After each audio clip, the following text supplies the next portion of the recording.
Oh, there it is. Good evening and welcome to the May 21st Educational Programs and Services Committee meeting. I'm your chair, Emily McCormick, and I have a bit of a cold, so we're going to try and roll through this agenda tonight without, because there are 12 items on it, so we're going to see how we can move it along.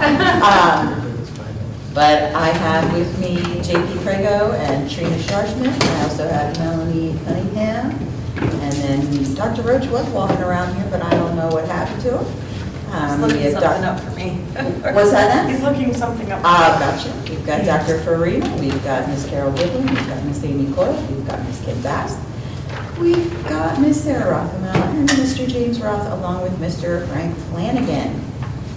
First item on the agenda, the approval of the April 18th PS meetings, which everyone should have, and there's an attachment there. I will entertain it out. Thank you. Can I get a second? Second. Any questions or discussion? All in favor? Aye. Any opposed? Fantastic. All right, Mr. Flanagan. Hey What do you got everyone. for us? I have a quick update tonight. It's not nearly as long as the last update just because of just where we are in the status of the middle of the marking period. So we don't have the end of the year data or any of the quarter data to kind of really look at comparatively with the other data that we had from markings periods 1, 2, and 3. But I know that we wanted a TSI update in the last DPS of the year here. So or second to last DPS of the year. At last DPS? Last DPS of the year before we get into the next summer one. and we actually start planning it. So we're waiting the end of the year data to review. We got to look at attendance and academic performance. We're wrapping up Keystone Week this week, so that data, we'll probably get that, I don't know, September if we're lucky. Keystone? We'll get, you know, I'd say, I don't want to say August. I hate to say August, but probably by September we'll have it. Keystones? Yeah. It's usually July. That's okay. Maybe they were like last year. Great. Yeah. I don't know, I think I got them like in the fall last year. I don't know, hopefully early. We completed the meeting with our student panel, which is part of the process. I'll go over some of the input on that. The faculty panel, the TSI meeting is actually tomorrow. Okay. But we have some of the departments are represented as well as special education because most of our target areas related to the goals are in special ed. So that we have some people that are serving on that team that will meet tomorrow. We'll talk through some of our needs and some of the targets that and get some input on that.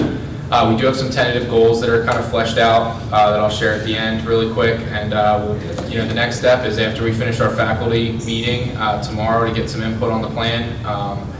We'll use that and the student input that I'll share here in a minute just to try to draft what our next, try to draft the plan for next year, which will go through the entire approval process, be reviewed with, all the powers that be, and reviewed with our staff when we open school related to what goals we're going to be measuring. So the input from the student panel, which I organized it really into 4 buckets because we talked about one of our goals was obviously related to attendance and getting students in the building.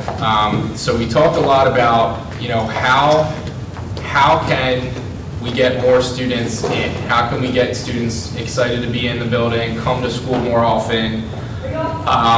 And that really kind of drove, kind of a discussion about cultural work that's needed, changing the scenery, being flexible with our seniors with some input that they offered, rewarding students, kind of being, look at some positive ways that we can recognize students for, attendance awards, like a perfect attendance award, things like that, where we could throw out, some creative, rewards and things like that, and focusing on school climate.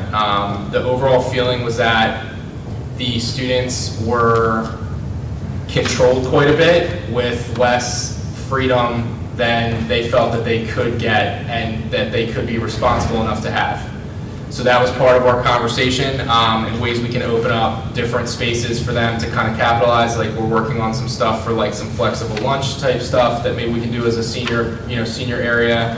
Things like that where we can create some positive things for students that will help entice people to be in school. That also then brought up the classrooms and teaching and what classrooms feel like for students. One of the, and I did this years ago, I haven't done it recently, but one of the most effective things I found was I followed student schedules for a day. Like you pick a student and you literally go through their whole schedule, like as if you're if you're them, and you sit through like not observing teachers, but just like what the experience of being a student is like. It was one of the things I did when I was first an administrator. But you get a sense for what they're experiencing, especially with 77-minute periods, which some of the input they gave was that sometimes they feel like they're being taught to versus having the lessons be interactive. More discussions, they like classroom discussion. Our student panel talked a lot about how when they're able to share their viewpoints, they feel that that's a really great experience in the classroom for them. And they'd like more consistency, believe it or not, on the cell phone usage and rules related to that in classrooms, and how that can either detract or be inconsistently enforced based on their experiences, and they'd like some conversation about that.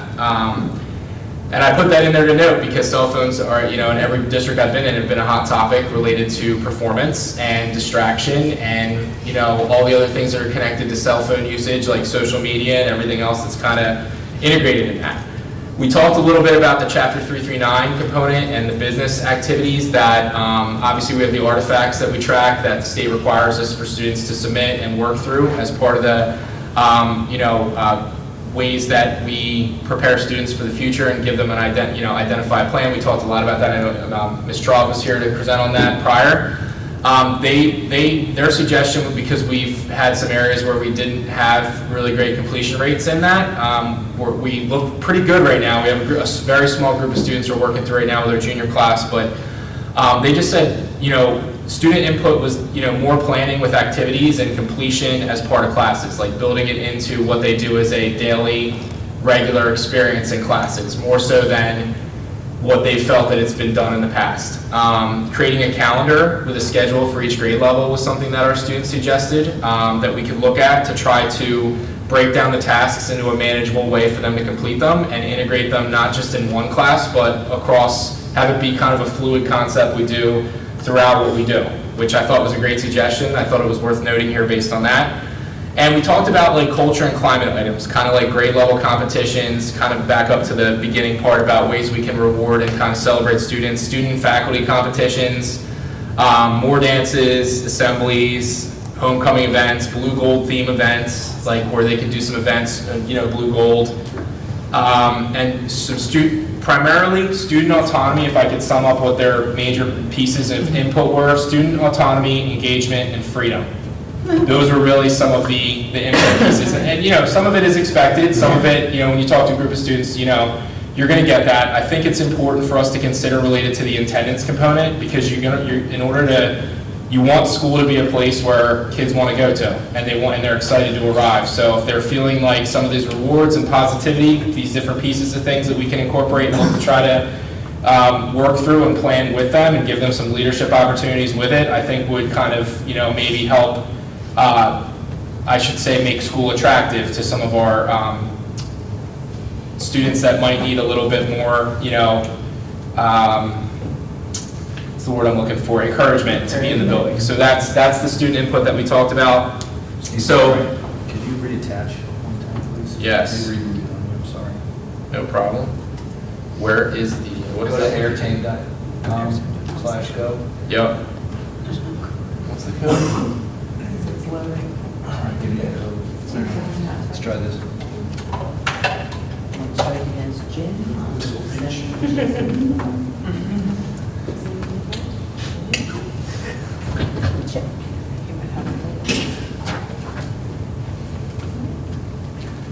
While you're reattaching, can I add a little note as you were talking there?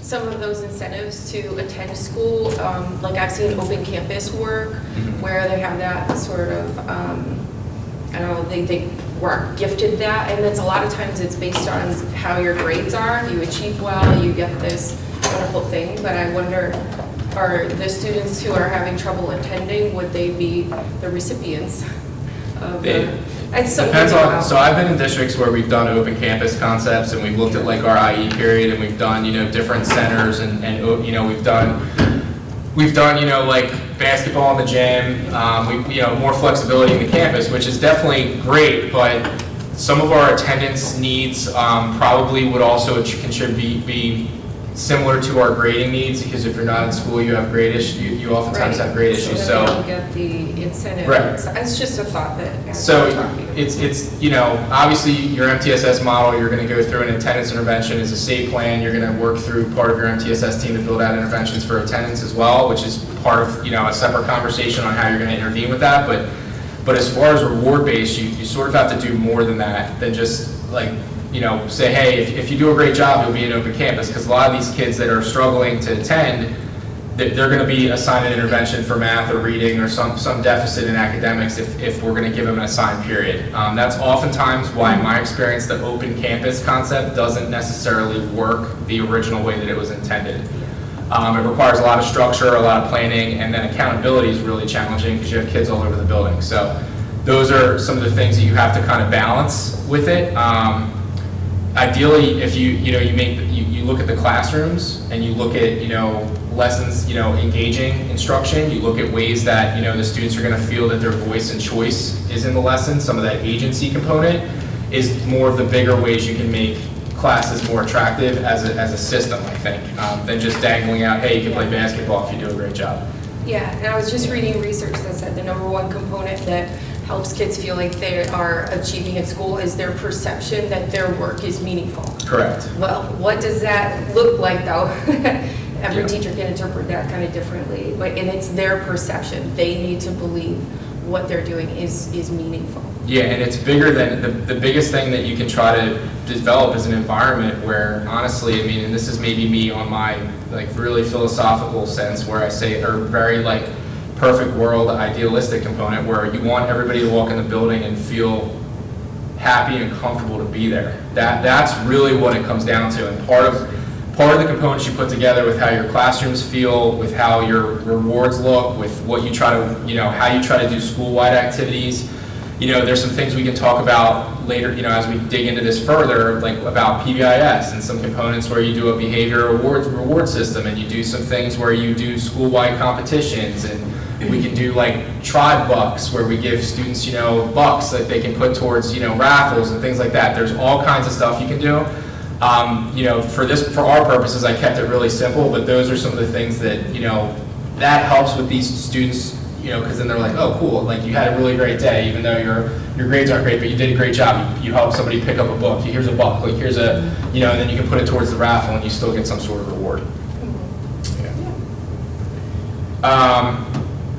All right, so then this is the last slide, and then any questions. So the planning steps, and I shared some of this last time, but we're going to revisit it now. It's coming more into focus. So student groups was completed. Teacher groups are tomorrow.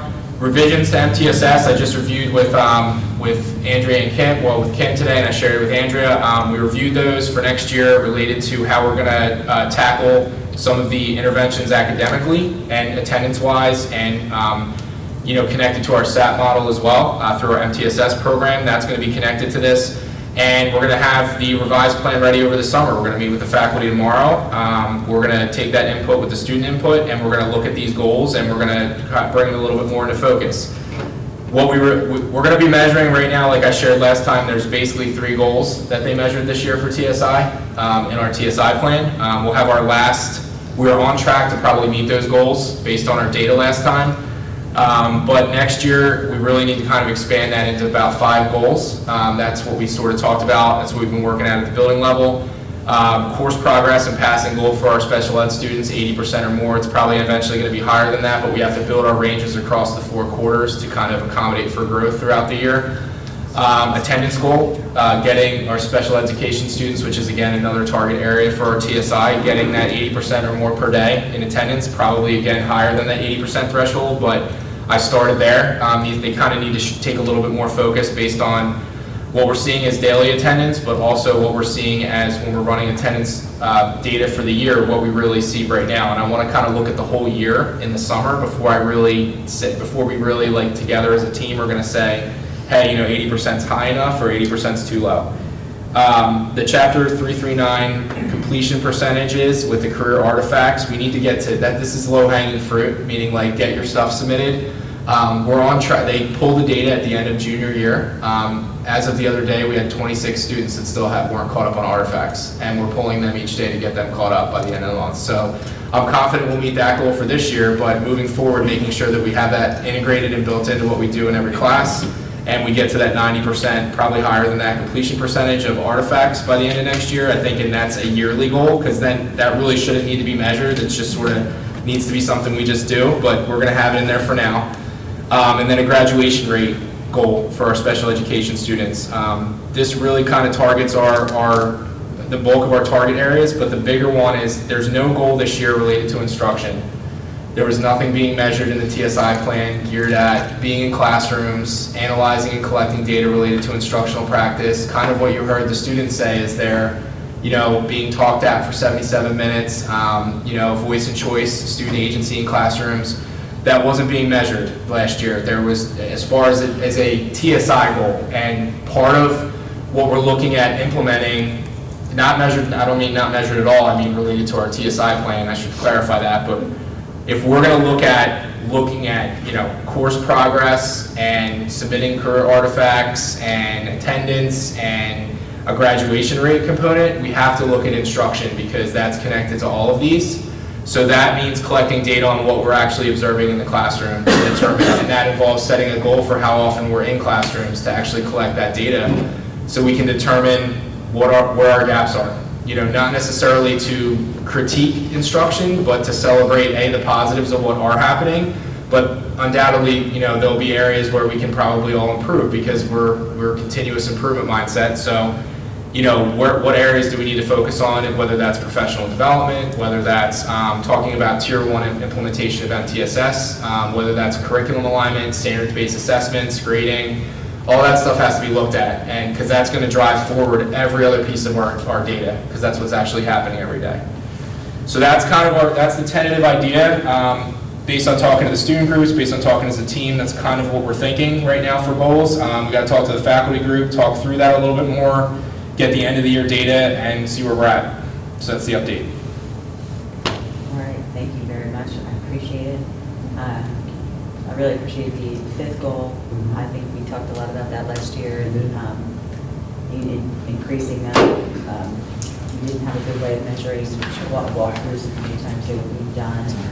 If there was what's for feedback was given as a result. So I know this year they were working on some of that, but I don't know. It was not a goal, it was an action Right. step, but it wasn't an overall building goal in the TSI plan. Are the TSI, aren't they prescripted, or we made our own? I thought it You was. can determine the priority objectives Okay. within the TSI model, so you're collecting all of that data. It is, you look at data sets and groups, students with disabilities. We also looked at SES, we looked at our students of color, and we looked, we don't have an L population, but in our L monitoring, those students are not performing. And so then it's the building's challenge to look at all that data and identify what their priorities are, and then build goals around them, to address that. Got it. Yeah, so that's why you have your 4 special ed goals, because that's really our main target area. Right. And then, but to deal with it, you have to deal with you have to do something with instruction. You have to look at it, and you have to track data. And honestly, beyond just TSI, that's just good practice to track the data a little bit better. And to be in classrooms, that's really a great practice that needs to be embraced and also tracked, monitored and expectation set. Not doing walkthroughs? No, we Or are. just It's not been like it's a- been done. No, It's not focused. I mean, Okay. truthfully, this is the first year. We did not have a district walkthrough before until this year. Okay. Yeah, it was just formal, or drop-ins, but they weren't, Weren't you know, structured they weren't structured, they weren't based on the Danielson language. They really were just, informal feedback. So there was some work with our union to get to a place where there was a walkthrough. We've also talked about instituting learning walks, but we wanted to prioritize walkthroughs. And learning walk, you mean the teachers go see other teachers? Yeah. I love that. Yeah. Okay. Yeah. So that's the second phase of that. Yeah. But ideally, if you have the forms that we have, now, and some of the ones that I've used before, it's a checkbox. Like you check off what you see, you submit it, it goes directly to the teacher, they get feedback instantaneously, and then you have a whole set of data that you can pull and you can run. Let's say you're focusing on domain 2 with classroom environment, engagement, which is a huge component of what we talked about with the students. That's something we can track data on next year and really kind of see what we have. But you have to get in there enough to be able to do that. If you're not in enough and you only have a very small sampling, it's very difficult to look at the building as a whole and to see where your needs are. I guess my only comment there is just make sure your staff understands you're not aiming to be punitive. Yeah, we'll be clear on expectations and what we're going to be looking for and all that in August, yeah. That's coming. I know we don't have another meeting until, next year, but will we be able to get a summary of the teacher feedback? Yeah, I can do that once we get it tomorrow, yeah. Put it together or something? Yeah. Just so we can see what they're thinking. Yeah, I'm going to talk to them about the instructional piece too and how to support special education students in class. I think that's going to be a big conversation yet tomorrow, so. Thanks. For sure, yeah. Any other questions? Anybody? Yeah, good. All right, thank you very much. Great. While you're here though, Frank, I just want to do this one while you're here. We talked about course updates. Oh, yeah. So Okay. you and I both, just while you're here, if you want to share it. Sure, so one of the things we found out is the way that we had AP Calculus running. So students were enrolled, when they signed up to take AP Calculus, they were enrolled in AP Calculus and Calculus separately. And the thought behind that was that they were getting, AP Calc was building towards the Calc BC test, which is the second part of Calculus. But there's a Calculus AB, which is the first part of AP Calc. The first course in the sequence is AB Calc, is Calc AB, and then you would take BC. There's two separate AP tests. When you take the BC test, you actually get scores for both tests. So that being said, they were being enrolled in calculus at the honors level, technically. Well, technically it's run at academic and honors, right? And then you have AP Calc, but it's just called AP Calc. And they were getting 2 credits of math for taking this class. They were taking the Calc BC class, or test, I should say, sorry, and they were getting scores for both tests, for both AB and BC. They were getting GPA weighting for AP Calc at the AP level, and they were getting GPA weighting then not at the AP level for the other calculus course. And they were meeting every day in our block during the same period. So it's 2 credits of calculus essentially is what they were completing, but they were technically doing some of the AP work during the non-AP class. So technically, the biggest impact here is that the student's transcript really isn't accurately reflecting the amount of work that they did for calculus. And so this was something that when I talked to Kim, we felt, and I talked to the math department chair, Karen, and just tried to figure out a way to brainstorm how we can fix this, because they really should be getting credit for the amount of work that they're doing and get the GPA impact of the fact that they're taking an AP. Basically, they're taking both calc courses in a year. They're covering all that content. So what was drafted for next year is calculus now is going to be a 2 credits of calculus. It's going to meet every day. First semester is going to be, they're going to be semester-based classes. First semester, they're going to take Calc AB, and then they're going to move into Calc BC in second semester. The class will meet every day for 1 credit each. They're getting the same amount of credits, they're getting the same amount of time in their schedule that each class is taking up, but now they're getting 2 AP classes on their transcript, which is appropriate, and they're getting the GPA weighting for those grades, and they're getting the AP scores for both classes. So the classes will be called Calc AB and Calc And Calc BC, and they're going to be ran, but it's going to be combined. So if you sign up for AP Calculus, which next year we have 17 kids that requested it, which we'll be meeting with them next week if they're watching this video. Hey guys. But next week I'll be meeting with them to review this, but rather than, they're still going to have math every day, but the first semester they're going to have AB, and the second semester they're going to have BC. They're going to get accurate GPA weighting, they're going to get accurate AP scores, and their transcript's going to include both AP classes on there. Well, that's great. Which is best, it's the best situation for them. That was something that we caught when we were doing the scheduling process this year. I expect that we'll be having more of these conversations in the coming years, but right now this is the first one that was glaring that I was like, I called Kim and I said, I can't run this like this next year, like we have to fix this. And to confirm, College Board is fine, like. Yeah. We had what been they get submitting correctly is to College fine. Board, so Yep. the short of it is, we were calling it Calc, it was Calc AB. It's Calc Okay. BC. No, the first part was just calling it Calc. Yeah, but It they was were, really Calc they were AB. getting the content in there, yeah. We just weren't calling it AP Calc. So we had reported everything to College Board correctly, but we Okay. had not reflected that in the course naming or the weighting, The the weighting. Calc piece of that. Yeah. Okay. So starting effective, and we're not gonna, this is effective for 24-25, is when this is gonna take effect, it's gonna take effect for next year. Okay. What other, you said I see us running into As, this. as we get through the program of studies and the way that stuff is being set up and ran, I'll be working with Kim and Andrea closely to talk about some of the, probably the setups over the next year or so. Okay. But we'll start with this. Okay. There has been a conversation related to the new schedule too, and its effectiveness. And so some of that got lost in translation, I suppose, at that time. Remember, we went AB instead of the straight 4x4 block with the schedule change. Oh, okay. And that, That I think had- yeah. That's, we're seeing that, right? When we made that change, we went into COVID. Yeah. So it wasn't really a great first year. And then, now that we've seen it in play, and honestly, a new principal, looking at that schedule and its effectiveness, there are some concerns that are already bubbling up related to that Yeah, schedule. and quite honestly, this was probably configured that way when you were on a 4x4, like a semester-based block, because then they would have taken calculus in the fall and would have taken AP Calc, and that would have been the BC class technically in the spring. What we did was we basically just put it back to that, but we made both classes AP level because that's really what it is. Like, they should be able to get credit for that. We also then effectively added another AP course into our repertoire by adding Calc AB and splitting it in half. We've added a second official AP class into what we offer, which is also great.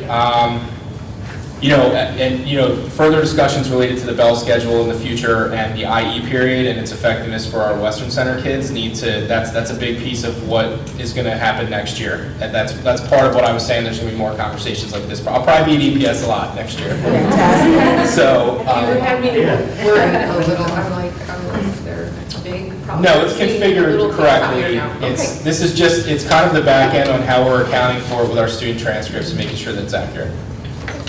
Yeah. All right, thank you very much. Thanks for staying Yep. and going through that, way better than I could. And you have the Google banquet or whatever they call it? We have senior awards tonight, so that starts at 7. So we're gonna get that rolling, so. You can go eat some dinner in the Yeah, meantime. Andrea. Yeah. Oh, it's, you got it, no problem. Good stuff, thanks guys. Pivotal role. Thanks, see you guys. All right, so are you good if we move to the comprehensive plan? Yeah, sure. I passed around a document, and really it's sort of a crude schedule.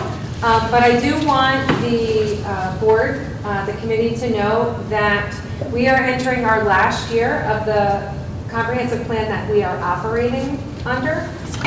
So what happens in the last year of the plan is we need to start the next plan. So it runs parallel, essentially. This next comprehensive plan is due to PDE March 31st. It does not get implemented until that fall, the August of 25, but there is a lot of work that we put into our comprehensive plan. We have utilized the comprehensive plan as a seminal document. It's our district mission, vision, goals. It's aligned professional development and action steps. Our recommendations and decisions around programming, instruction, PD are all grounded in the comprehensive plan, which is why I think if you remember that first December board training, we talked about the comprehensive plan. Often we say, is that in the comprehensive plan? Well, we're going to work on developing a new comprehensive plan. And so just by way of introduction or reminder, the comprehensive plan really has several facets. It's around academic standards, induction, new teacher induction, student services, and gifted education. Those are the big buckets. Those cross between Sarah and Kim, Amy, Carol, and I. And so we sort of lead that work at the committee level, but there's a large stakeholder group. And so we're going to solicit participants, invitation. We ask community members, if you were a part of it last time, you know that there were probably 50 stakeholders who contributed to the development of our current plan. What I also want to share is we utilize all of the achievement data. We utilize PACE data. We utilize PA climate data. We're also utilizing surveys this year to gather feedback on our current plan. And so we are working on a parent survey. We have a staff survey, but we also have a student survey. And so what I've learned, I've had the opportunity to meet with a couple student groups at the high school, is, you know, they've got a lot of opinions and valuable ideas that they want aired. And so, you know, I always talk about Ruth Padilla, who said to me, if you would just please ask the right questions, we would give you the right answers. And I thought, well, okay, Ruth. But so right now, we drafted a student survey. That student survey was shared for student review and feedback and additional questions. I had to explain sort of what the comprehensive plan was because they don't really understand that. And so right now, our student groups are the student leadership group that went to Upper Marion, our Link Crew leaders, and Mrs. Austin is working with her APLAC classes. I had the opportunity to sit through some of their policy recommendations, which was wonderful and illuminating. They had some really good ideas, by the way. And so the point of that will conclude at the end of this week, is to really have student agency and voice involved in the decisions of the district. So we will work at sending those out prior to the close of school to all of those stakeholder groups. So students are that last week before graduation. On those half days, staff we will send out, and then community, we'll leave it open. We'll try to solicit to parents, you know, feedback over and over again until, you know, probably around mid-July, just so we have a healthy response. What will it be called, like the survey? It's a comprehensive plan survey. So really, we're asking questions related to the goals of the district that we've been working on, as well as, you know, what do you see as the priorities? Like, what are your concerns? There's, I mean, it's a lot of drop-down choice. There are some open, you know, text boxes if we miss something. So that will be some of the work we use with the large stakeholder group. So we'll present that at the stakeholder group and most likely in EPS. We use EPS as the vehicle to talk about the comprehensive plan and give those updates. And then there is a board meeting where we'll present it, and then it has to be approved by the school board. And that has to be before March 31st. So it seems odd to have a new plan. I mean, that's really early in my opinion, but I am not the Pennsylvania Department of Education. So, and it has to sit out for review. The plan always has to sit out for review, just like the special education plan. So this is just a sketch, so everyone's aware that work, and to ask permission to use EPS as we always have next year. But we will send recruitment and invitations. You know, are you interested? Please give us your name and address, and we'll make contact with you before the fall. Are we going to do that Zoom meeting again, like we used to? Probably. Okay. That worked out pretty well. We did. We got more participation via Zoom. Yep. We had a big kickoff one, and we had like snacks. They came, but then our attendance waned. So we've limited to, you know, our face-to-face time is not, you know, every time. Yeah, Zoom we do is, like one to kick off and then yeah. do some. I do think the Zoom platform worked much better. So, Thank you. you're welcome. Any other questions or discussions on it? All right. Okay, so I started to just give brief updates, and as I told JP, there's a lot that's going on this year, so I'm just sort of updating you on some of it, where we are and where we're. Good, make the fun small. I'm sorry, sorry, hold on. I thought I could fix it offline. My bad. Now let's look what Andrea tries to do. Okay, so first off, this clearly came out yesterday. So H22, if you recall what happened in the past, and then it was revoked, and then they filed against that, and so we're back to stay up to age 22 for students, and we'll see what happens over time. Right now, we do not, we have one student that could remain, that very likely may remain until October, but they're determining it has to do with work-based things. Other than that, we do not have students that would be remaining into next school year. So the state performance plan is not out yet. It typically comes out every year. Sometimes people question, but it's always a year behind. So it's never up to date. So typically when you get your SPP, this is a preview that we received. It hasn't really gone out to the public yet.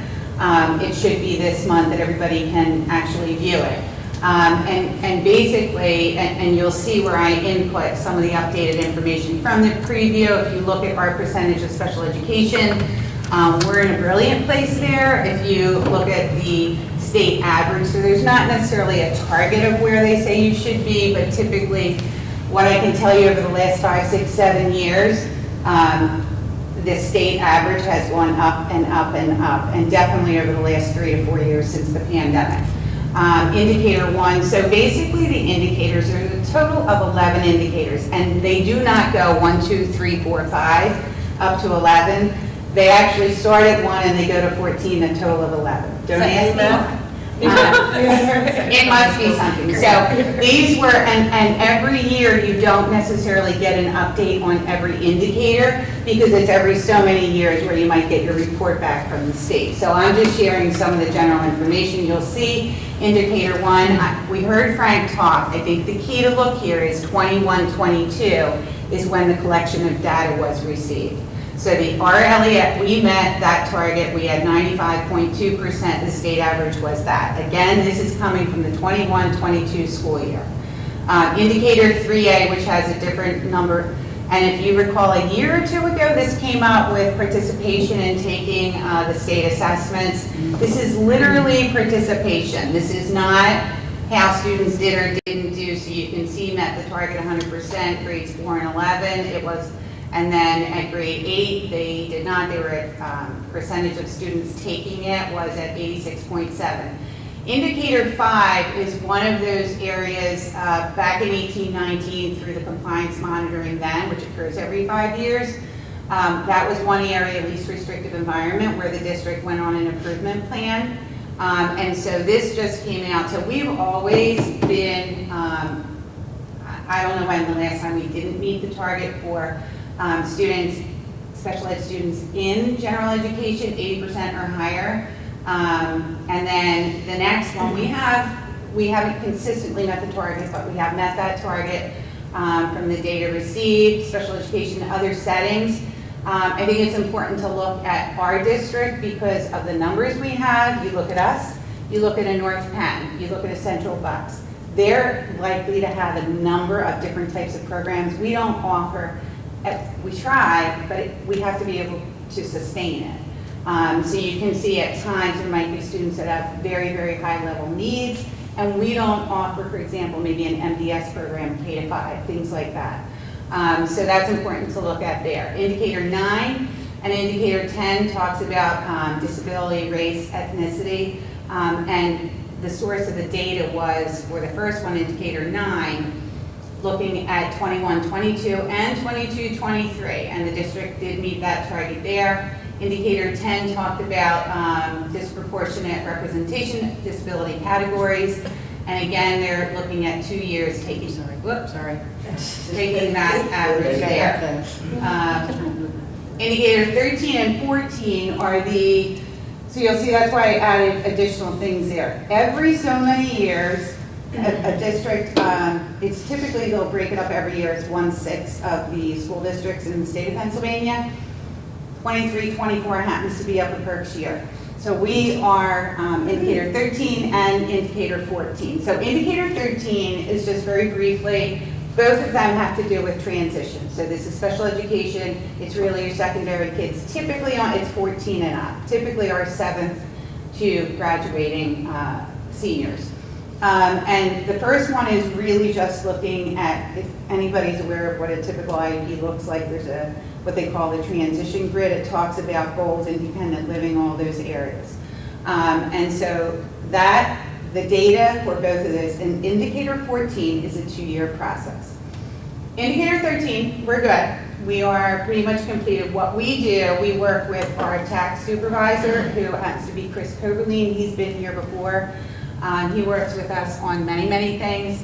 And what happens in the fall is our special ed teachers typically are grades 7 to 12. They'll provide an IEP. He reviews looking at, really focuses on the transition areas. And then again, we do that every year with him, but during indicator 13, you're required by the state to do it in the fall and then in the spring. So we have submitted the spring ones. We will be good there. It's just wrapping up. He'll typically review them and he'll meet. We try to do it. Chris will meet individually with the teachers because the goal is to be supportive versus Amy and I don't necessarily need to be sitting there, although we do follow up, like what are areas that you're seeing, the bigger picture, things like that. So indicator 14 though, very similar, but it looks at our kids that are graduating. So it's a 2-year process. We are in year 1 of it. Next year will be what they call post-outcome, and that will be a year later. So it really focuses on, typically for students that are graduating, the special ed teachers need to complete some updated information, academic, functional performance. It's a document that's required. It's now input. The whole system has changed. Our teachers are working on it. What I will tell you is the first part of indicator 14 is due May 31st. So our teachers are submitting by next Tuesday, just so we can make sure that we're good there. And then what happens is it's looking at all of the areas. So for example, if we say Johnny, if you look at all the different areas, the transition grid and the recommendation and supports put in place, and he's going to go apply to go to a 4-year school. A year out, we have contacts, parents and the students, and we try every effort a number of times to contact them. Where are you 1 year later? Was the communication, the teamwork, the efforts, if OVR was involved, anything? And the goal is really, hopefully, but life happens too. But it is a year out, there is follow-up, and there's a submission required, so that'll be by next spring for us, the second part of indicator 14. Any questions with that? What do they look at that next year? Yeah, so I'll give you an example of, and I talked to the teachers about this, because this is where I think if they really zoomed in on it from the state and looked at it, if we have a student, let's give an example, maybe a student in supplemental level learning support, so but they have an intellectual disability. And when they start in 7th grade, 8th grade, we continue to work on independent living, we work on all those different areas. If in the end we're reviewing that IEP and it's really talking about, because the student keeps saying, I'm going to apply to Immaculata University, I really want to go to college, I want to go to 4 years. And that's great, because we all know it doesn't matter what your disability is, you can do what you set your mind to. But if we really want to be proactive and really supportive to the student, maybe that discussion, do you want to think about applying to ModCal and taking a course, and breaking things down. So I think we really talk about the involvement and really looking at that student, their abilities, where they're at, and what may be or may not be best. And parents they're the most important team as well as the child during that. So some of those things are what they look at. Where are they? And did the district, if a lot of those, the information was saying the student is going to work full-time, the student is going to go to a training program. And it's okay, because life, as we said, happens, but they do look at it, and then the teachers will document, where is that student? Are they in school? Are they working part-time, full-time, things like that? I think it's dichotomous in that they're looking at, did the school design transition services, programs, and supports that were successful? And, a year later, so it's, did you compliantly do that work, and then was it successful? That's, simply put, and that could be different for every single kid. Yeah. Do they do a functional performance, is it functional performance assessment? Is that what's called? Academic and functional. So they do the- both for every graduating Yes. student Yes. before they graduate? Yes, so that has to be completed. It's a formal document that we must receive along with the graduation NORA. And you don't do it every 11th grade, 10th grade, 9th, it's No, just. no, it's before just they- for okay. when they're exiting and Just leaving. There are specific questions related to graduation and what Okay. comes next, related to the transition grade Okay. and transitioning. Yeah, and this, because the state is monitoring us this year, it's actually in a site that we're using. But every year, we have through, like, our program is IEP Writer. Our teachers will go into the documents in there, but it's basically identical to the form that they're requesting input on. So every year they will do that. And that goes with like a NORA, just graduating the student from special education. And just so you know, that 13 and 14 there that's up top, you see at the end it says net target, but take a look at the year where they pulled the data from. That came from the last time we had compliance monitoring, which was 5 years ago. And so that's my last statement that why I wrote, but it's the compliance monitoring, all of that, and that's 24, 25. So that's every 5 years. I'm guessing you're very familiar with it perhaps, but because it involves the general education Special teachers, ed. special education teachers, but it involves a lot. So that's our 5 years. It's next year. I actually shared it, I believe, that the peer monitors and the Bureau advisor will be coming to us. It's in October. So there'll be a lot of work continuing to lead up to there. It'll literally be about a week prior to that when we find out, because what happens is they pull student files on a certain number and they review everything. So a little bit of a nice thing, this past year, I became a peer monitor. So, which I thought would kind of help us, so we know exactly what happens, what they're looking at clearly when they come in. So I actually would go to other districts and do what they're going to come and do here. Does it make it perfect? Absolutely not, but it gives us a good idea what to communicate and make sure we're all aware of. So, so any questions? Oh, the only other thing, indicator 11. So about 8 days ago, I got an email, and that's one more indicator that is us this year. That'll be due July of this year. Typically what that means is it's initial evaluations. So there are reevaluations and initials. The initial evaluations they look at, and it's literally the compliance. And what the state does expect is 100%. And so I've shared with you, by the end of this school year, which is extremely high for us compared to prior years, but we've completed 60 evaluations. So we'll submit that report and we'll hear from there. Is ER evaluation review? Report. Yeah. Ah, One more quick question on Yes. 114. So if we lose contact with a student who left the school, do we get penalized for that if we can't follow up and find out?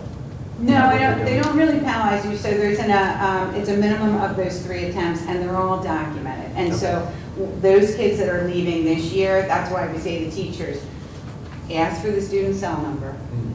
But then you also want mom's cell, you want dad's cell, so that you can continue to try. But they don't penalize you, I think, if you just If you need need to it. keep trying. Gotcha.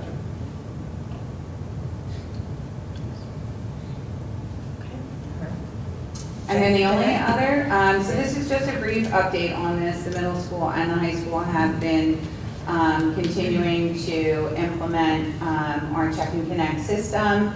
Yes, I see somebody smiling over there because she is a mentor. She's a mentor at our high school. So it's a continual, I think, growing with the program. It's the first year at the high school that we've implemented it. And so I just have listed here, it's really the check-ins, things like that. We had heard last year, some of the concerns at the middle school with teachers is it may be tough with your schedule to really literally get together with the student on a consistent basis at certain times. So I know they have always been looking at if there was occasional coverage here or there to sort of support and help that. The high school implemented this year as well.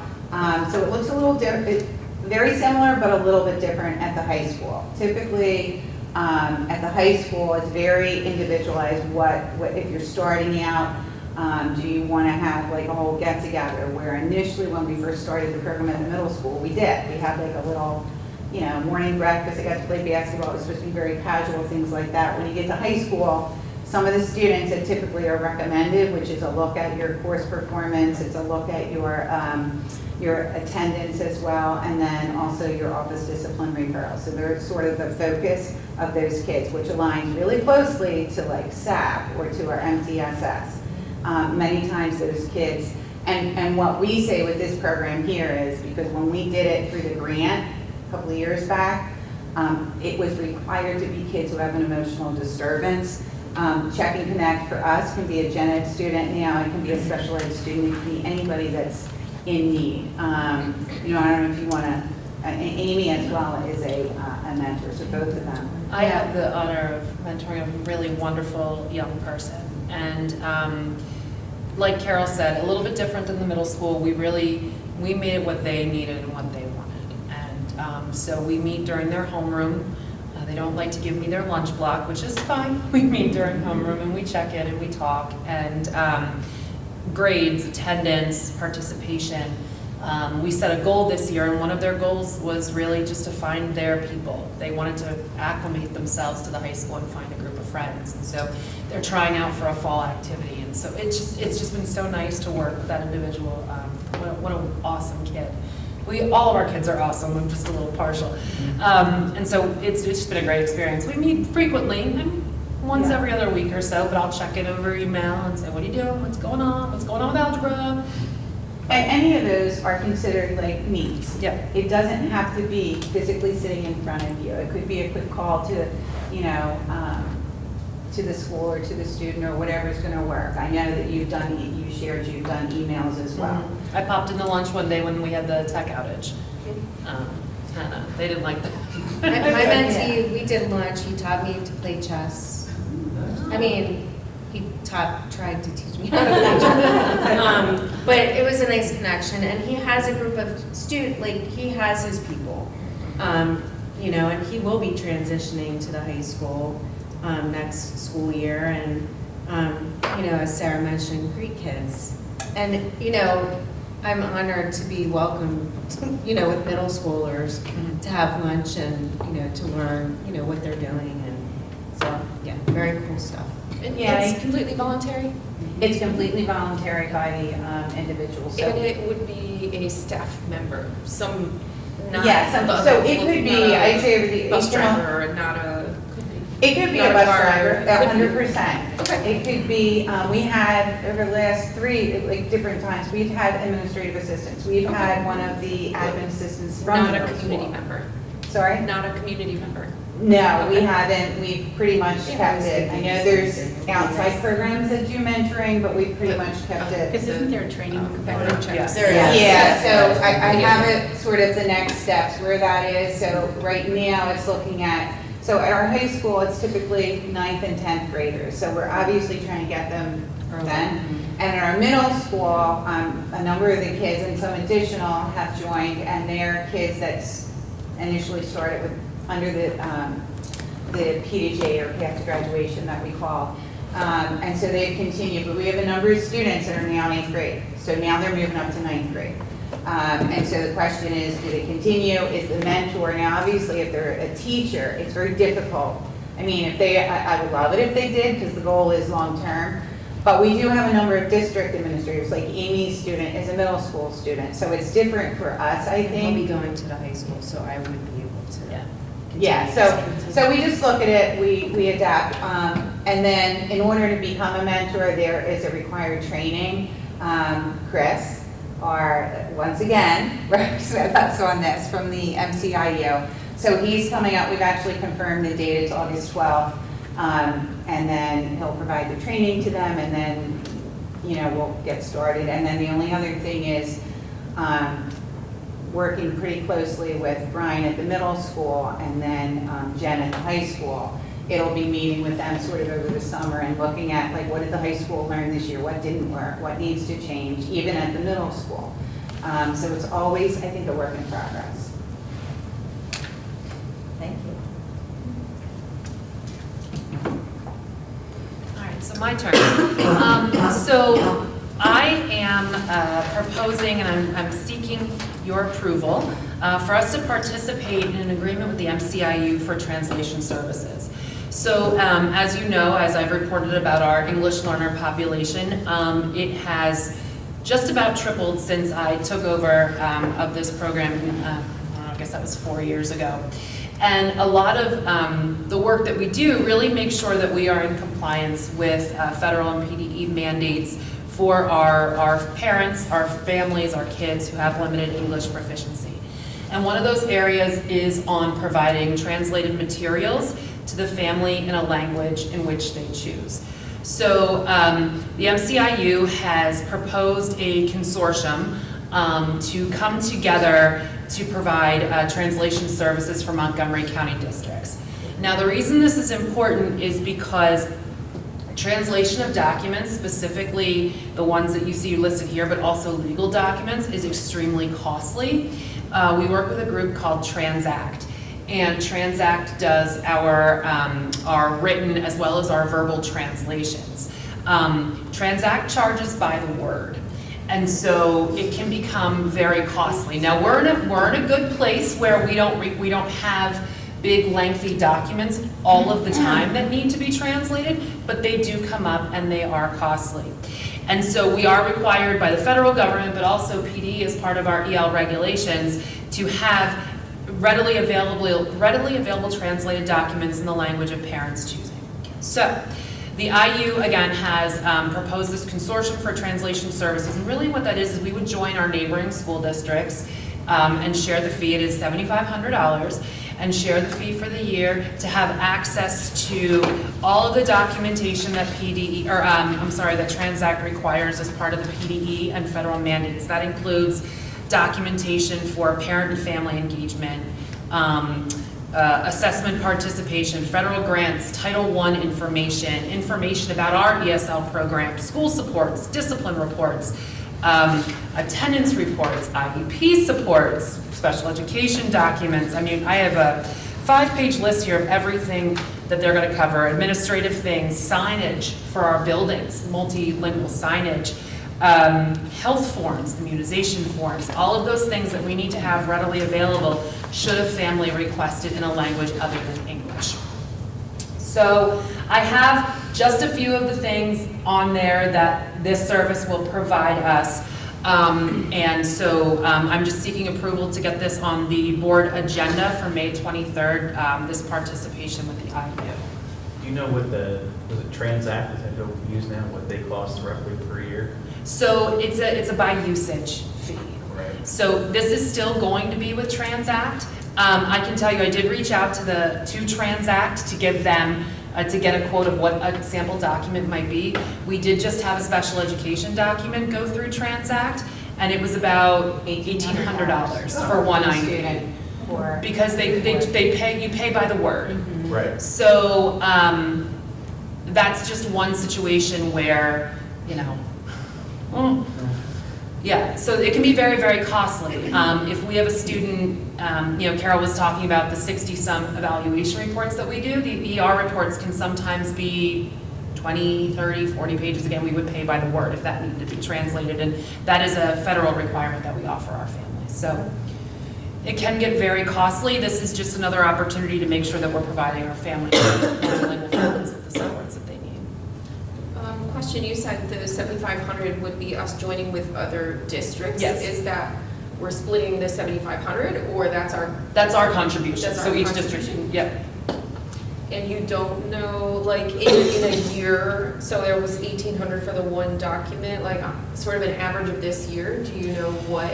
So at this point this year, with our phone and our written communications, we've charged about $3,500, but that was this year. So it is a little bit more than we typically spend.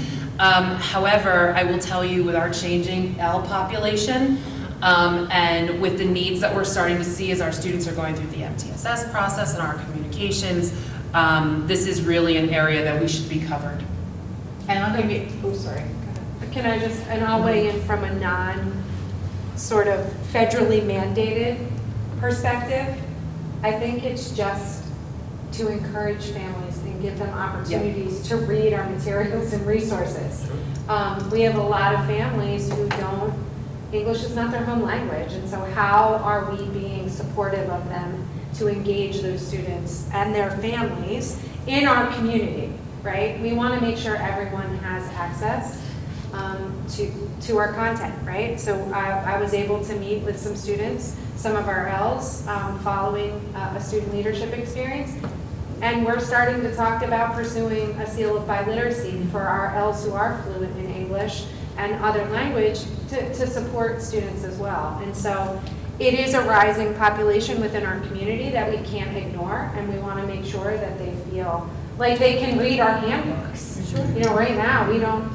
And if we have them, I mean, are we proactively offering them, or do they have to ask for them? Like, how will they know that this? So typically they will ask. When a family enrolls, they will indicate if there's another language spoken in the home. And so if that's indicated, then our ESL teachers will come in and they'll do a family interview. And part of that interview process asks the question, what is the language that you most frequently communicate in? How would you like to be, or in what language you'd like to be communicated with? And we get that information that way. Now, if families don't indicate on their home language survey that they don't speak another language, then we're a little bit stuck. But if they do, we are mandated to make sure they have what they need in their chosen language. So I think, you know, when Sarah presented this, you know, we aspire to be inclusive and supportive of all families. And so I think the goal would be to, you know, our desire is to be proactive. Mm-hmm. You know, if you look at other school districts, you will see resources in the most commonly spoken non-English languages. You can see those. And some, you know, we have our access button that was put on our website for the intent of creating inclusivity. I mean, that really, and that's for people with disabilities, but also translation services. I didn't realize that. Our L parents have also indicated that one of their favorite parts about Parent Square is that when they set it up, they were able to choose their preferred language as well. So it is getting used. I think it's important for us, especially with such a small population of Ls that we have now, it is important for us to be proactive because you never know how the demographic is going to change throughout the school year. I mean, it's changed tremendously in the last 4 years. Yeah, we hit a stumbling block. Students were telling us, we do morning announcements in homeroom. They have no idea what anybody's saying. Yep.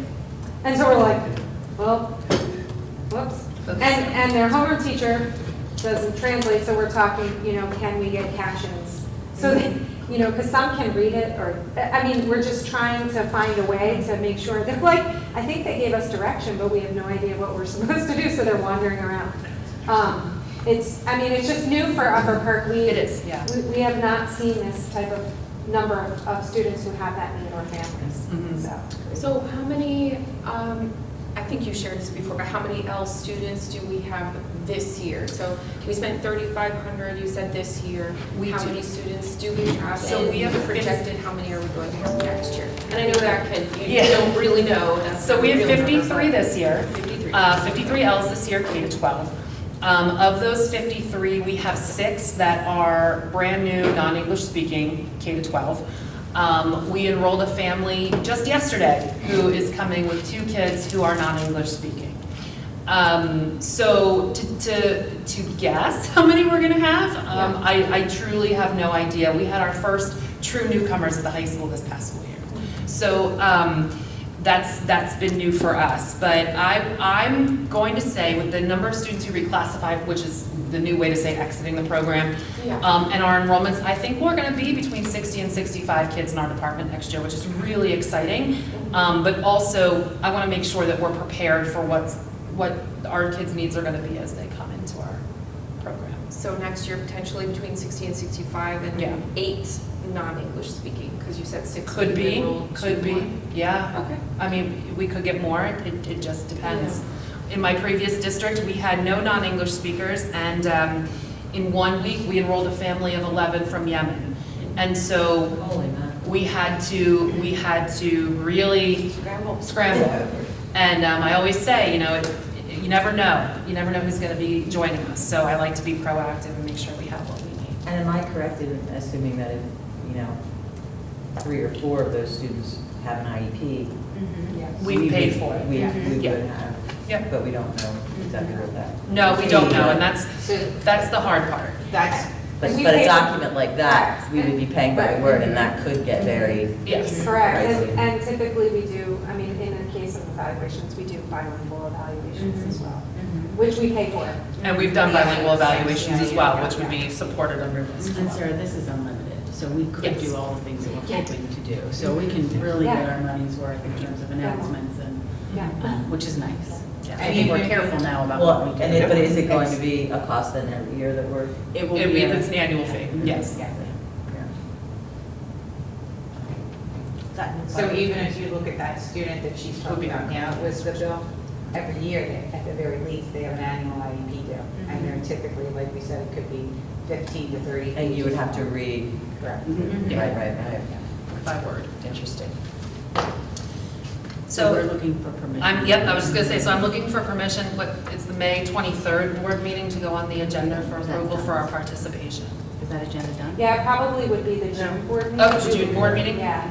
Okay. Because they already drafted the So, agenda. the June board meeting for approval of our There you go. participation with the Okay, IU. don't worry. So do I need a motion to do that? And you answered Melanie by saying this is already budgeted in the, what did you say? It's in curriculum? It's budgeted? Yes. Yes. It is, okay. I'll make that motion. I'll second.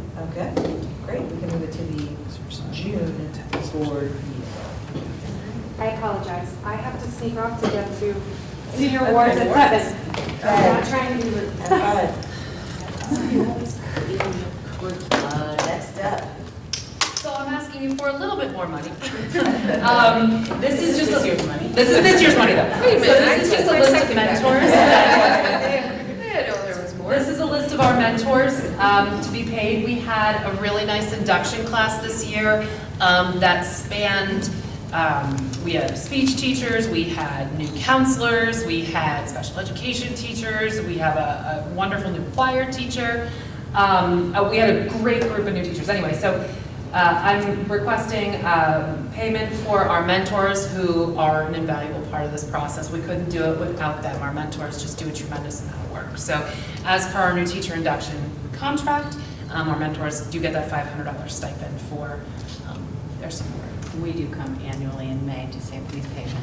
Yeah, please pay them. They do a nice job. So that Renee can cash their, put that in their paycheck. These are mentors Yeah. For our new teachers. Motion to Totally move different this. topic. Totally different topic. Yeah, no, this is mentors for our new teachers. I'm like, they're Mentors for our new Motion teachers. to put it on the agenda. So Is that- this is normal, right? You- Oh, yeah, we do it every year. Yep, we do it every year. And sometimes there are more or That's less, fine. but then you have to think. Is this a picture of the mentors? or- No, those are our new teachers. I'm not one of the mentors, but those are our new teachers. We could quiz Sarah and ask for all their names. Yeah. I was going, I can do my house further against more zeros. Yeah, I don't know why it's formatted that way. I don't know, it just formatted that. Okay, so we. I'll make the motion to put it on the Thank June 20th. Thank you. Second, Okay. if you need a. And just a shameless plug, probably at the end of June, invitations are going to go out to the board for participation in our new teacher induction meet and greet. I love that. Our little mixer that we do. And so just be on the lookout for that. They come, they're very excited. I like to have as many board members as possible to greet them. So we ask you to come in the morning for a Yep. big kickoff meeting where Alan makes a fool of himself. Yep. And no, he does, he does a ramps us great up. job. He Yeah. cheerleads.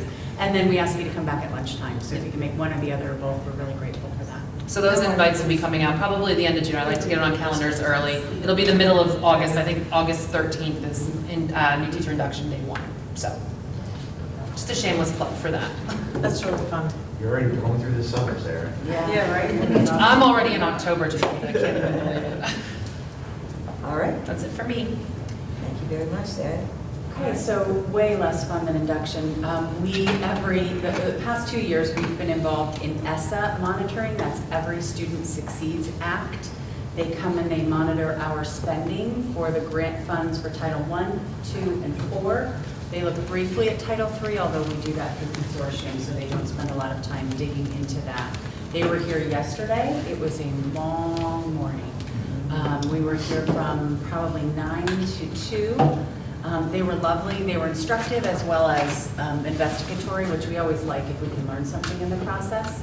So there are always items where we didn't meet compliance, simple things like a date on a letter, or, you know, we didn't have, I don't know, we usually do sign-in sheets. So we'll be, we met yesterday, the teachers and I, the ones that I have on the screen here to thank: Lisa Greco's Title I reading specialist, Beth Bianco is the Title I math specialist at Hereford, Jeff, the principal. So they were all here yesterday for a good portion of the morning. They don't do the audit on our 4-5 building because that's not the highest poverty building. So they monitor the district level items, and they monitor the highest poverty school, which is Hereford. So we survived yesterday. We will certainly have some things that we can improve upon, and they were just lovely. So we already started to plan for the end of the year title meeting to make some of those changes, and we'll put some new things in place for the following year. Nothing major. Nothing major at all. It's really, honestly, the one thing was like, the way it's written, it sounds like we were supposed to inform parents, and we did. And they were like, no, that means you're supposed to inform staff. I'm like, well, we did. And they're like, well, where's your agenda? And I'm like, well, it's there. But like, there were so many things where it's like we could show them. There are 4 different documents, but because we didn't have the one agenda with the one sign in for this one thing. They did, Yeah, I pushed back a lot. I got a lot of stuff in there, but there were a couple things that are, no, that's not working. Okay. So it's never anything huge. There's no federal programs, jail. We're not in fear of losing any money. There's just some things where we have to clean up our paperwork. I'm sorry? It's always about the paperwork. It always is about the paperwork. And that's the thing, like, I need you to know these teachers are so dedicated to the students, and they have the burden of the paperwork, and they do a super job. So I'm very thankful to them. Then I just have another note up here. We were on a virtual call this morning, Dr. Roach, Dr. Farina, myself, Drew Bishop, and Megan Moyer, because we're being monitored for the first time on ESSER funding. That was all the COVID money that came through. So they're conducting ESSER monitoring throughout the state. Of course, we're in the cycle to get monitored this year. We met virtually this morning with the team that will come monitor us. There's 3 of them. I shouldn't say they'll come, it's virtual. So we'll meet with them on June 3rd for an hour to get things started. We'll meet with them on the 4th and 5th for about a half hour. We've uploaded, I should say Drew and Megan have uploaded most of the documentation that they need because it's a virtual audit, so everything's online. Then on Thursday of that week, we'll have about a 45-minute check-in to see how things are going, make sure they have all the documentation that they need, and then on Friday, we'll have a closeout meeting. They want to see that we followed all the procedures for that ESSER money, that we spent it in the right way, that we did all the procurement correctly, and that we have closed out all of the funding, again, paperwork, but it's virtual paperwork. They had to do that the week of graduation. You know what, when they first approached us, they said, what day is good? And we were like, as far away as possible. So we set it for June 3rd, and then we found out it was the full week, and we went, oh, that's not how we thought it was gonna go. So in hindsight, we probably would have chosen earlier, but the other monitoring was yesterday, so it was hard to find a good date. So we'll have information, I'm sure, about that coming up. That's my turn to ask for money. Okay to move on, does anybody have questions? Yep, go ahead. So every summer, we have some projects that didn't quite get done throughout the school year. And again, I'm gonna ask you to imagine how difficult it is for teachers to teach and, do anything else. So our curriculum writers, we have a stipend for them. One of the big projects we've been invested in over the past 3 years is our standards-based report card work. It has made a tremendous impact on the curriculum, the instruction, and the assessments in K-1, moving forward next year into 2nd grade, and the following year into 3rd, and 4-5. So we're getting a jump start on that work because it does take a long time to align the assessments correctly, or take the ones that we have and make sure they're aligned correctly, plan instruction around that, create the standards-based report card, and help teachers understand. The work that goes into this is tremendous, and the 2 folks who have been doing it the longest, and I'll say the best, are Mary Kate Ratek and Kathy Fair. And so they have been training a 4-5 team because they're gonna pass the baton. K-3 is gonna be done, and they're like, woo! And so they're working on showing 4-5 how to do this. So we have some work that Mary Kate and Kathy want to finish up, so I have some 23-24 budget money left. Lord knows we can't let that sit, right? We have to spend anything that's left over. So I have some hours set aside for them, not to exceed $1,000 for about 26 hours of work. That's split between the two of them. And then out of the 24-25 budget, you'll see that it's about $5,000 worth of projects, including standards-based report card. We have some assessment work to happen at the middle school, some sixth grade curriculum work. They've been having some trouble with their online textbooks, so we want to get with the company who has their online product, work with them, make sure we have everything we need to move forward for next year. We tried all year to get where we needed to, and then the teachers were like, we're just going to do what we're doing. They could use enough of it, but we want to make sure we have that outlined well for next year. And then over the summer, we do like to pull in our coaches, our reading specialists, and our math specialists to do a little bit of work in anticipation of the upcoming school year. So that's 3 hours for each of them. Those are the last 3 items on there. So we have a 3-hour meeting in the summer to bring everybody together. So that's about 131 hours. If I did my math correctly, times $38 an hour, which is the curriculum rate, that should not exceed 5,000. Anybody's free to check me because I'm not always good with my math, like on social studies. I'm not your person. Drew? Drew's not here. Drew's like, no. So generally, because this is not, it's in my budget because we have the money there, but there's no place else that I have asked to pay these people, so we asked to put it on the school board so that when Renee sees that approval and they turn in their timesheets, she knows she can pay. So my request is to get this on the school board, as I do every spring, to say, hey, we have some summer work, can we put this on the school board agenda for? Motion. Thank you. Second.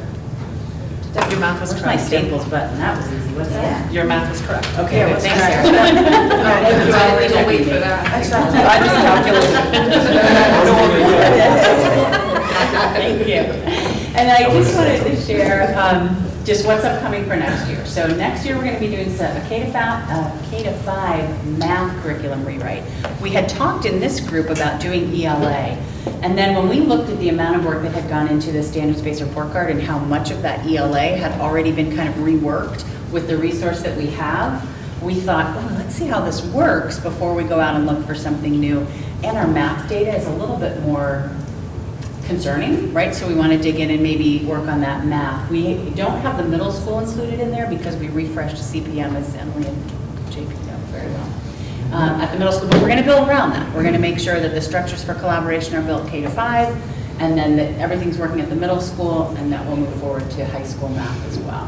And there's one more course rewrite. This is another one of those things, Trina, that you were afraid of that they might have found. Unbeknownst to me, I heard this today. They had been running Gifted Seminar as a 0.5. It needs to be a full credit. The course is written as a 0.5, and so we need to make it more. That speaks to the 4 thing. Exactly. Okay. So that's another thing that, and we have an extremely talented curriculum writer, Rachel Schmeckenbecker. She's been amazing. Who's going to, yeah, it is fun to say. Everybody calls her Schmeck. Schmeckenbecker. No, for the So that's on our slate for next year for curriculum writing. I can't guarantee, and that's just a preview. I don't have that ready for approval yet. I might bring it forward certainly in August so we can get it on the board agenda. But if I need it before then, I mean, every year I put curriculum writers on. Would it be okay? Because I don't have who they are yet. Should I bring it forward in August, or is it okay just to put through, like on an upcoming board agenda in June, once I get everybody? I haven't wanted to hit too many people up yet because they're in the midst of it. Is there a cost you're So, looking at? and I'll show you that in the curriculum development handbook. That's the other thing I wanted to show you, because this is really the process that we use every time. Sarah and I have worked to update this. It says the last time it was updated was spring 2024, because I added one thing that wasn't in here before. And I'll share that with you. So I'm just going to flip through this. If you get car sick, don't watch. I'm going to go pretty quickly. So we talk about the learning model that we have. We talk about what's involved in those pillars. And then we go through, I know it's dizzy, hold on. This was last year's curriculum calendar, so as we get together next year's, that will replace the information in here. You can see that we do have a payment that we offer curriculum writers. It's $900 for a rewrite. It's $1,800 for a full course. So if we've never had this course before, or if it's been so long we don't have the curriculum, which is the case with one classes for next year, I'm trying to think of what that was because I had to add it. anyway. But these are all rewrites. These are all rewrites, yes, correct, yep. There was one, hold on, give me a minute. When you're 52, it takes a while. Yeah, what are your 61? Oh, it'll come to me while I'm talking. But you can see how often that teachers meet. We really get, they get some individual time with me, they get some group training. As I mentioned before, we use the Understanding by Design curriculum framework. And I think it makes the why incredibly apparent for kids, like why do I have to learn this, as well as for students, so we have to train them. We're not intuitive curriculum writers, so we train them on what it looks like and how we do that. And then we schedule one-to-one meetings. I had several today, and I have more on Thursday. So this is the curriculum review cycle. I showed this to you before when we were talking about different things. You can see that ELA has been pushed off a year. You can see that now it shows math. This is all in our curriculum review handbook. It explains each one of the stages here with my little color coding. It has the responsibilities of everyone, including school board and students and teachers. Then this is the breakdown of what Sarah and I do within the department. We have some assessment portfolios. We have the contract that we have teachers sign, and this is where we tell them when it's due, we tell them how much they'll be paid. So this is just obviously a contract that makes it clear what everybody's getting paid and when the curriculum is due. We start, and usually Sarah does this, stage one with teachers to really say, okay, what is it that your department is needing? So we look at current research, we look at current data and see what's happening. We see what the overall mission is of the school district and then within the particular department, because math has a little bit of a different purpose than social studies and art. So we make sure they have gone through that. Sarah did a nice job leading with art, business, library, tech light, and tech ed this year. Just getting them their heads wrapped around why we're doing this. It makes for a much better curriculum in the end. So then we go through this with them, stage one. The thing that I changed, this is what the curriculum document looks like. There's the explanation. This is the textbook review document that we generally use. We use this, and then when we're looking for more specific things, we may make one that's a little bit more applicable. So this is what's new for this year. I looked for the policy that said we had to put things on display for 30 days, and I couldn't find it. Andrea looked, I looked, we all looked everywhere. So I thought it was part of policy. I don't see it as part of policy, but it's good practice. So we've put it in here as it will happen for 30 days. It happens here at the Ed Center. The two things that we're going to change if we ever do it again is I want to be available to folks when they come in. So we'll have kind of a sign up genius or Parent Square. Alexis will have my head if I don't use Parent Square.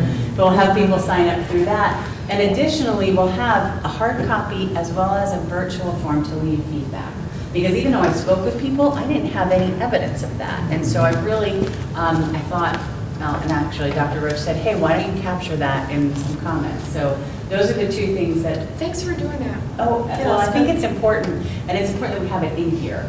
And so as we go forward next year and ask for math approval, we'll have this whole process in place. I appreciate that. Sure. You would still have it out during board meetings? Yeah, it would still be out, absolutely, as long as, somebody's here, we're good to go. So what are you asking? I just wanted to show you Yeah. this. Yeah, What I'm asking is that every year I have curriculum writers. I have not identified them yet this year. But we know the because numbers. Yes, We don't we know don't know how names. many, We know right? the And it's in my numbers. budget. So when I get the matrix of who has agreed to write, is it okay to put that on the board Yes. agenda? Okay. With me, yes. Yeah, that's fine. That's Melody says helpful, yes. because normally I show you the grid like we showed you with mentors, but truthfully, I haven't been able to conjure up a lot of Yeah, folks Just yet. makes sense. move it along. Yes, yep, I absolutely will. And then I just wanted to share with you for next year for professional development. I don't mean to you to move No, your. no, no. Your look, I was like,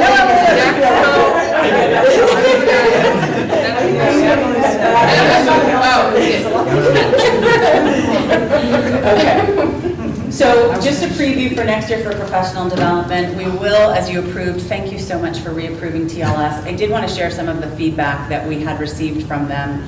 They do survey teachers every single time they visit and have a workshop. They don't survey teachers after they've coached, but usually as they follow up with their evaluations, and you'll see that in here in the feedback if you've clicked on it, they do reference the coaching that happens. And some of the comments that we saw in here, Chris and I were on the phone going, this is amazing, Chris, the middle school principal, how, I'm sorry it's so small, I really am.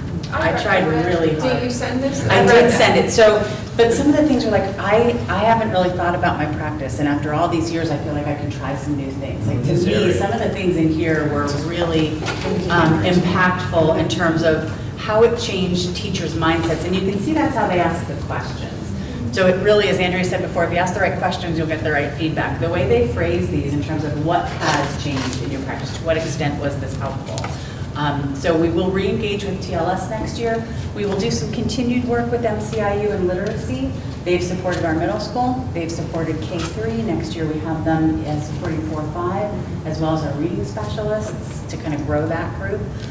They'll also be working a little bit with our instructional coaches, because that's really the important piece next, is when we're sharing all this information, that job-embedded follow-up through coaching is what changes instructional practice. And the TLS coaches are with us so seldom. Our coaches are there every day, and they've all been trained in TLS 5 through 12, 4 through 12, because we haven't had TLS K to 3. So the other things for professional development, we've more restorative practice, Sarah. We have some Carol QBS in the beginning of the school year. We're up to the middle school getting trained. Yeah, it's the. QBS is- Yeah. Is it QBS?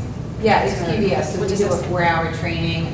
So it's not QBS. It's, It is no. de-escalation. It is de-escalation, I'm sorry, I'm wrong, De-escalation Trina, I knew I was wrong. behaviors, and it's all the staff at the building. So as part of our comprehensive Yeah. plan, 3 years ago, we said every staff will get retrained in de-escalation. So the first year it was K to 3, last year it was 4-5, this upcoming year it's middle school, and then the last year of our comprehensive plan it will be high school. And then it goes again. So, because we also had it in this special. And we have Missy do it, our Missy Teller, who's our own employee, does it, right? Does she have help? Yeah, we have a good few that are trained now. We have, our goal was to get somebody from each building. We do have a special ed teacher trained from Hereford.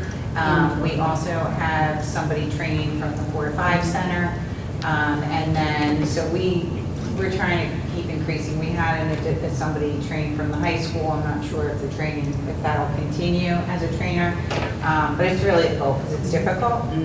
Because Missy's job, typically she's working K to 5 and they never have her in her mind at any of the buildings.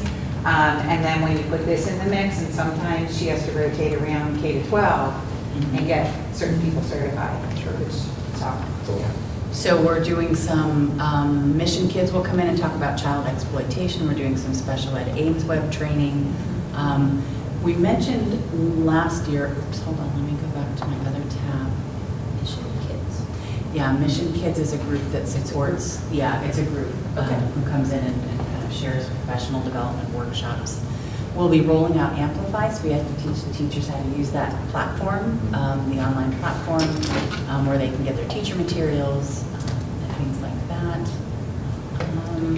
What Do you else? feel like the de-escalation's been better? I feel like it's been better, like through having de-escalation training.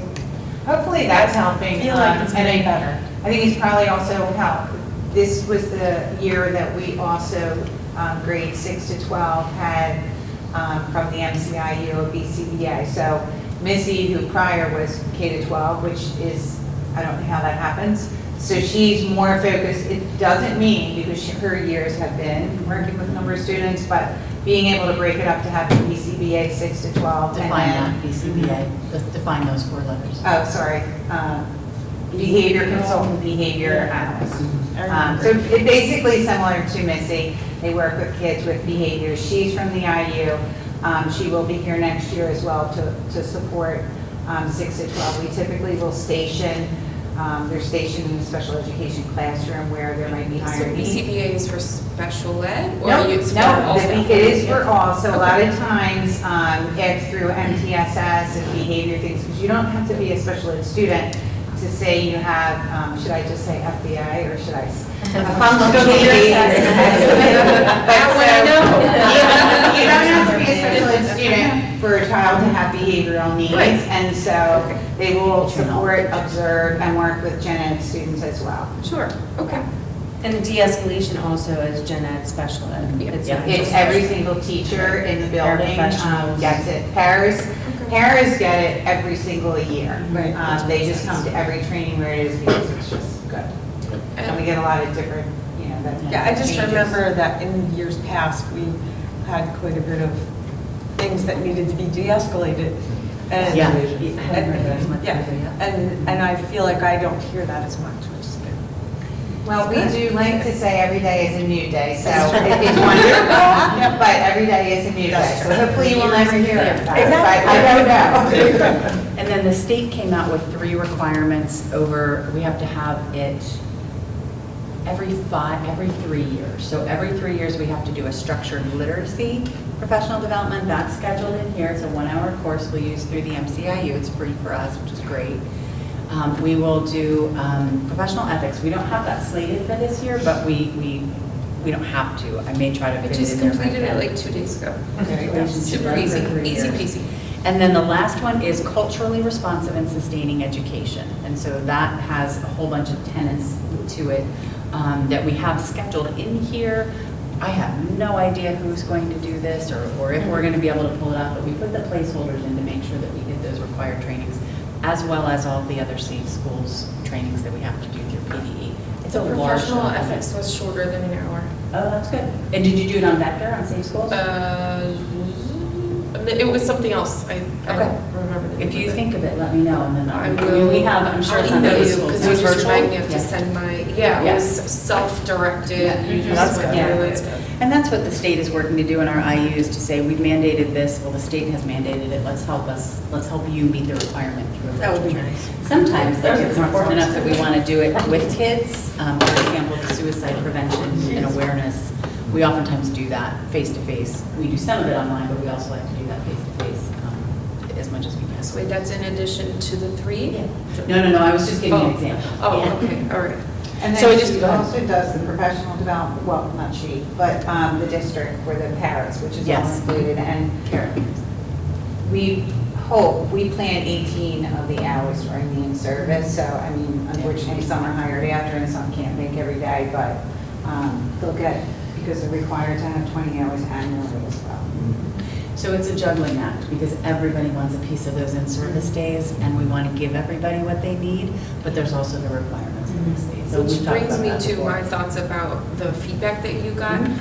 The majority of them said they wanted time, and my thought was, just to encourage you to consider, I know you have so much to fill in, but like I said, this one's like less than an hour. It really is nice for your staff to have time built in. So I know it's like nearly impossible, but I wanted to just Yeah. make that recommendation nice and loud and clear, based on all the feedback that you got. They are learning really great strategies. They want to use them, because I know how it feels, and you just don't have time to do it. So if there's any possible way, a block of that could be, here's your time, use it in your classroom, do the things you need to do. But No, it's a great suggestion, and every time we have TLS in, we say, save more time for work, because there is work time built into those days, because it's so fresh. But sometimes you get caught up in what you're doing and it goes on. So we've had to say to them, save more of that time, because as you're learning, it is important to delight that day. So I totally respect that. We've tried to use a lot of the PLC time, because that comes more quickly than in-service time. When you're working in a teacher group, sometimes that's another time, but I appreciate the suggestion. We hear it a lot. And we'd all like 24 more hours somewhere in the week. Yeah. sure. Probably on the weekend. And guess what? Time is free. Yeah. Okay, I think that's all that I have. Sarah, did you have anything else? No. Carol, you good? I'm good. Okay. Anybody's questions? It looks like when we come back in August, the TSI plan for the high school will be the major focus of that plan. The TSI, okay. Oh, the restorative practices, that's with IIRP? Yes. Yes. Is it a retraining or just? No. Refresher? Oh, I was gonna Yeah. say, so Carol and I, Mr. Callan at the middle school, Mr. Amsler at the high school, and then a few teachers were trained as trainers through Okay. IRP a couple years ago, Yeah. 3 years ago now. Yeah. So we've been training cohorts of teachers. As you can see, our PD plan is a lot, so we can Yeah. only get, and it's small groups. So next year, we are training math.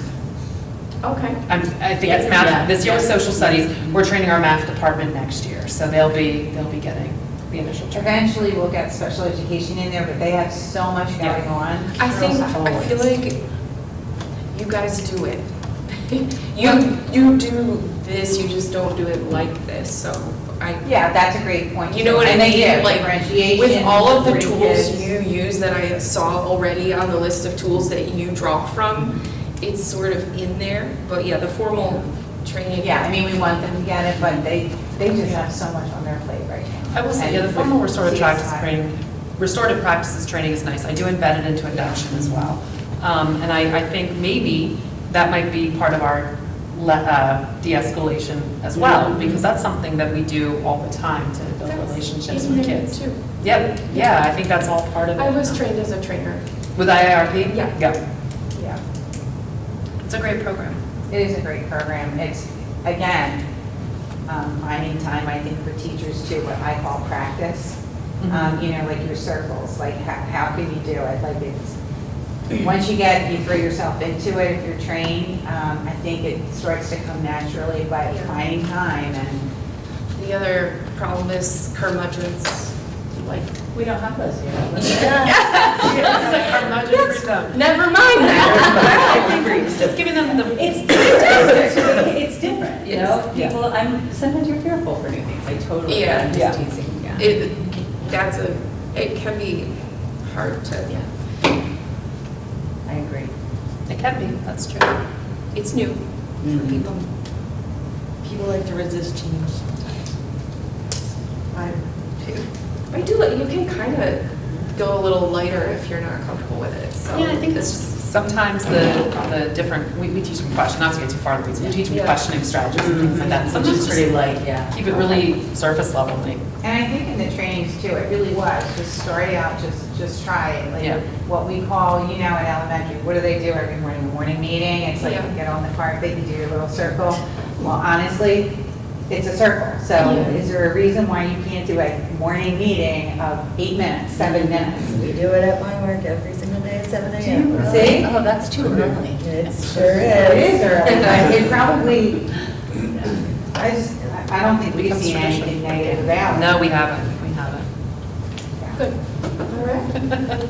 Anybody have any other questions, discussion? Sorry, I'm done.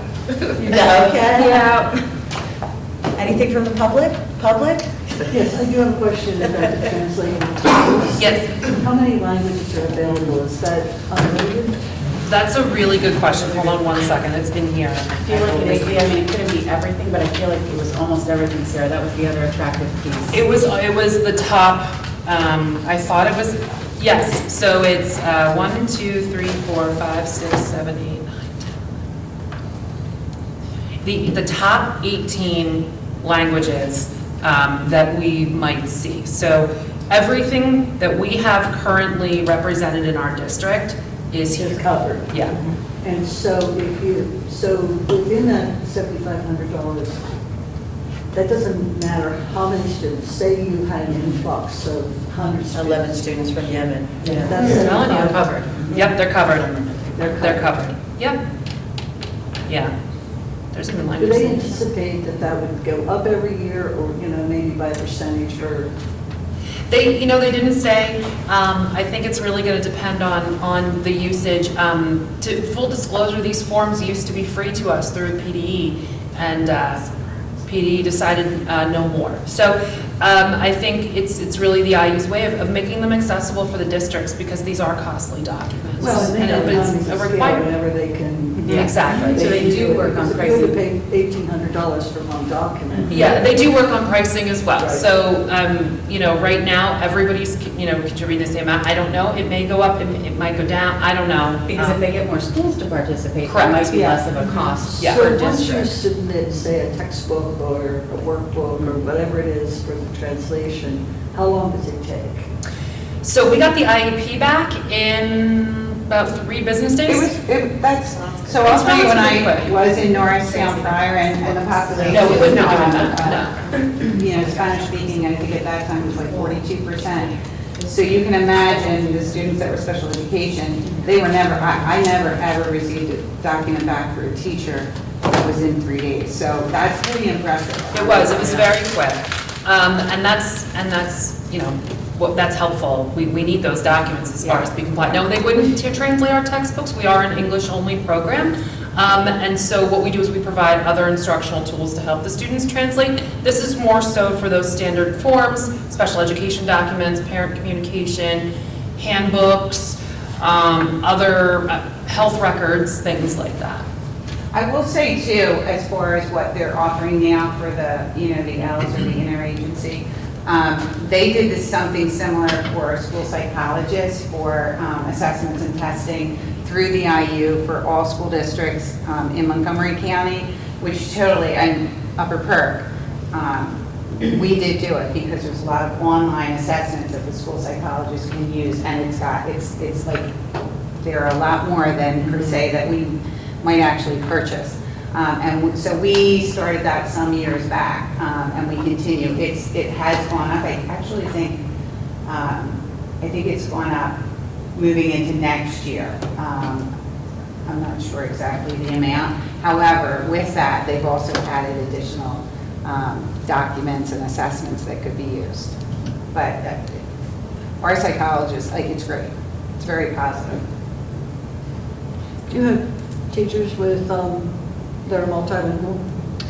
Well, we have our world language teachers, but PD has some pretty strict regs on interpreters and translators, and then they also have a new group that they're advocating for, which is community liaisons.